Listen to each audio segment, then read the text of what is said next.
My name's Stevin. I'm a civil engineer technologist, and then obviously photography's been a big past time on the side for me as well. So kind of mixing both of those things together with what I do, I guess. When I was 6 years old, I was diagnosed with what's called Wilms tumor. It's cancer of the kidneys, and then it spread to my lungs. And so I went through a whole process of treatments, radiation, chemotherapy.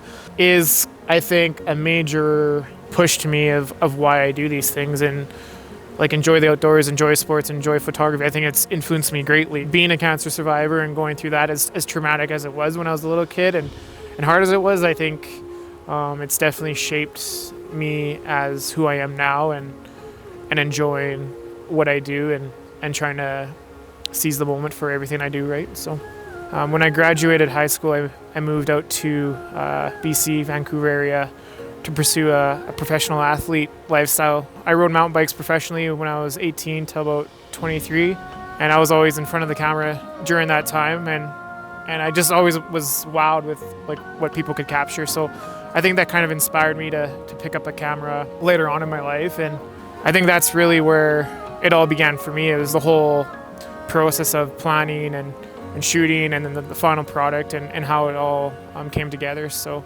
it started off with a lot of landscape. I really got into hiking and then scrambling and then alpine climbing.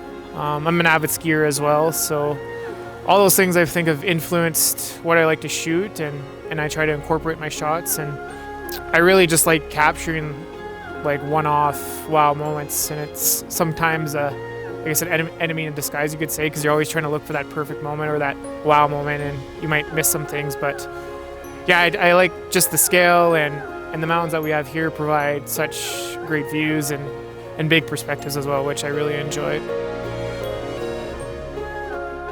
When I was like 18, I found my dad's old, I think it was a Nikon EM film camera. So I picked that up for about a year and a bit, and I shot rolls and rolls of film and slide film, and it was really the basis of how I learned the concepts behind photography. I want someone to, when they look at a photo, be like, wow, like I feel like I was there, or I want to go to that place now that I've seen it with you. But I also want to try to convey good practices, I guess, as well, and respecting these places you go to, and being considerate of the places and others as well.